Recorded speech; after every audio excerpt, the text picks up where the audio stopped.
తిరుమలలో మరోసారి భద్రతా వైఫల్యం బయటపడింది.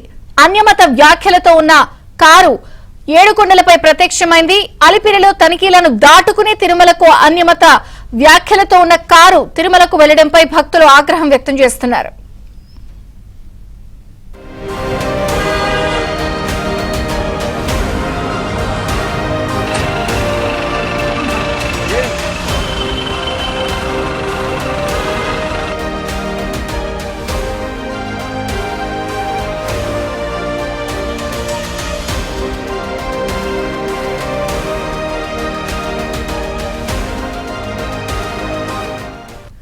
తిరుమలలో భద్రతా వైఫల్యం బయటపడింది. అన్యమత వ్యాఖ్యలతో ఉన్న కారు ఏడుకొండలపై ప్రత్యక్షమైంది. పూర్తి సమాచారం మా ప్రతినిధి జితేంద్ర అందిస్తారు. జితేంద్ర, విదేశంగా అలిపిరి భద్రతా వలయంలో నిఘా వైఫల్యం మరోసారి బట్టబయలైంది. శ్రీవారి దర్శనార్థం తిరుమలకు చేపట్టేటువంటి ప్రతి భక్తులను కూడా అలిపిరి భద్రతా వలయం వద్ద ఎస్పీఎఫ్ సిబ్బంది తనిఖీలు చేసిన తర్వాతే తిరుమలకు అనుమతిస్తారు. తిరుమలలో అన్యమత ప్రచారానికి సంబంధించినటువంటి నిషేధం ఉన్నంతో పాటు మాంసము, మద్యములు కొన్ని లాంటి పదార్థాలపై కూడా నిషేధం విధించినటువంటి నేపథ్యంలో తిరుమలకు వచ్చేటటువంటి భక్తులను క్షుణ్ణంగా తనిఖీ చేసి ఎవరైనా మద్యం కానీ మాంసాహారం కానీ ఉంటే కూడా అక్కడ సిబ్బంది స్వాధీనం చేసుకుంటారు. అలాగే అన్యమత గుర్తులు కావచ్చు, అలాగే రాజకీయ పార్టీలకు సంబంధించి గుర్తులు, కండువాలు ఇలాంటివన్నిటి కూడా నిషేధం విధించిన నేపథ్యంలో ఎవరైనా భక్తులు వారితో వస్తే అక్కడే వారిని తీసుకుని ఆ తర్వాత తిరుమలకు అనుమతిస్తున్నటువంటి పరిస్థితి. అయితే ఈ ఉదయం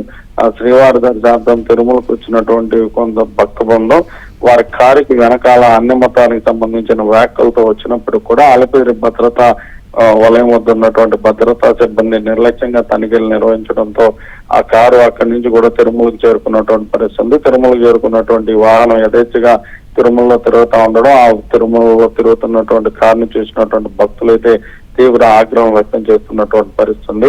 అన్యమత వ్యాఖ్యలతో కారు తిరుమలకు వచ్చినప్పుడు కూడా భద్రతా సిబ్బంది పట్టించుకోవడం పట్ల కూడా భక్తులు ఆగ్రహం వ్యక్తం చేస్తున్నారు. విజయ్ చంద్రిక. థాంక్యూ జితేంద్ర.